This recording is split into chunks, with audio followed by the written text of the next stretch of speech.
It was good, man. It's your boy DG2000 and we back at it with another video, man. Today I'm gonna be doing is breaking down how to make piano melodies for Lil Baby, Rylo Rodriguez, or basically any type of artist that be using these hard type of pianos. So, yo, you already know the deal. Before we hop in the video, please be sure to drop a like if y'all fuck with the content. Comment down below if you got any feedback or suggestions for me, and subscribe for more content like always, man. So, yeah, I'm gonna play this loop out and I'm gonna break it down piece by piece. So, let's just get straight into it, man.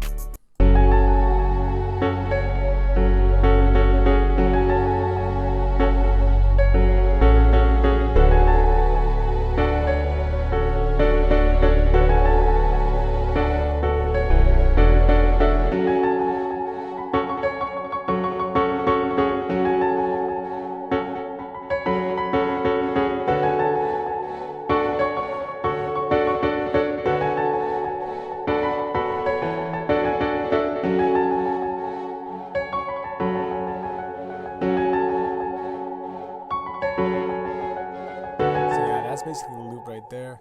I'm gonna start off with the first pattern, and this is just a simple piano melody, and this is what it sounds like. It's really just these chords that play on, and then a simple like four notes. Like what is this? Four notes at the top right here that go on throughout the whole pattern. So really, like these notes would sound like shitty if you didn't have a good support system. So like it's really important to have nice chords.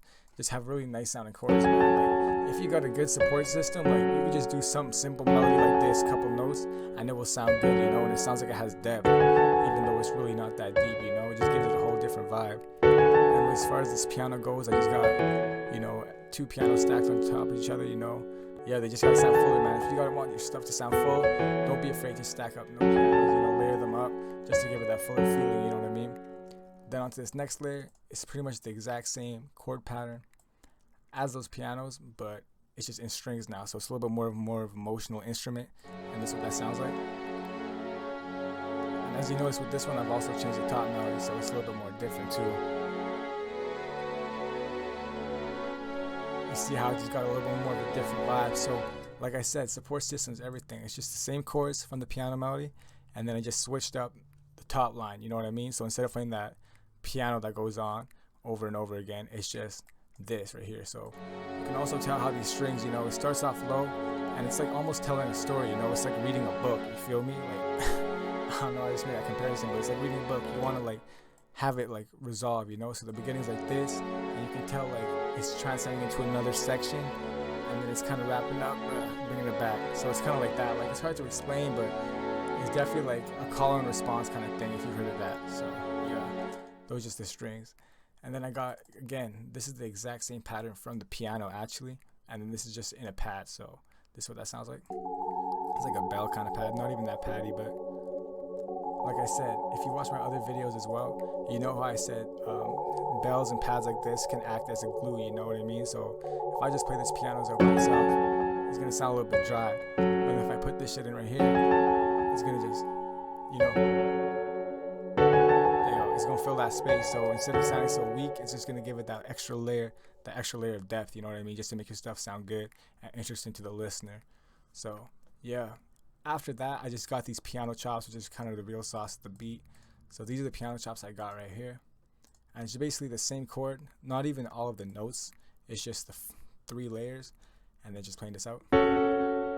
And honestly, I just thought of that shit on the spot. I was like, it was gas. You see how it adds a lot of bounce to the melody? So you can just see how adding an element like this kind of like elevated the beat a lot. When I put this in there, it kind of just elevated the whole piano melody and everything. So when you hear that in there right now, it gets cut off because of a piano that's playing in the first layer. So it kind of gives it a different like feeling, you know, it's choppy. It gives it like a stutter almost. So yeah, it sounds sick to me. And then just in this last section, I got this last layer, which is just the sub bass, and the sub bass just goes like this, follows the root note as you would expect.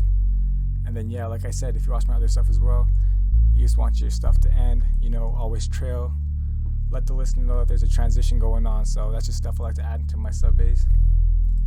And then yeah, that practically adds up for that stuff. And then as far as that goes, we get into some more strings when the hook actually comes in, and it's just, this is also for movement.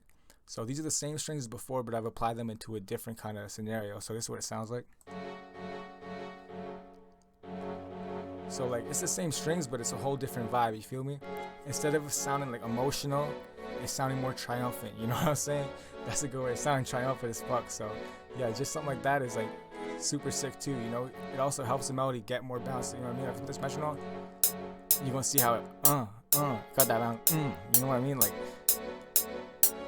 so basically just got that bounce to it, you feel me? And then I got this note right here. This is basically just some foolery I pulled, and it just plays this piano like this. And honestly, I'm telling you, this just comes from, what's it called? Like, bro, just fucking vibing, bro. You just gotta vibe with it. It's just the simplest thing, and I was just honestly spamming fucking notes, and it just came out hard as fuck. So yeah, that's why that's just gas. That's one of the parts that also elevates as well. And then I got the last piece, which is one more counter melody with the piano. This is all like the piano, just piano, strings, and a pad. That's all this shit is right here, bro. The loop is super simple. Just an accent. So I want you to take notice of this, because like even though it might seem super simple, I want you to take note. So in the piano melody, it's like a call and response step, like I mentioned earlier in the video. You got these notes that play right here, and then I got this one that responds to it, which is right here. So when they work in unison, you can see how, like, if I just play these up, and then these ones come in, and this one hits, and these ones come back in again. So like, it's just little stuff like that that can really amplify your loop, and that's pretty much it right there. Like, it was just a couple sounds, and it's just how you articulate them, you feel me? It's just like, yo, as you can see in this loop, like, it's just the chords being used over and over and just applied in different situations. So once you get used to that, once you just figure out more ways to apply them, that's when your shit's gonna be sounding gas. So yeah, that's basically it for this video. If y'all fuck with the content, again, please be sure to drop a like, comment down below if you got any feedback, suggestions for me, subscribe for more content, and yeah, also follow me up on IG if you ain't following me on IG. But yeah, that's about it. Stay tuned for the next video. But yeah, it's been DJ 2000, man. We out.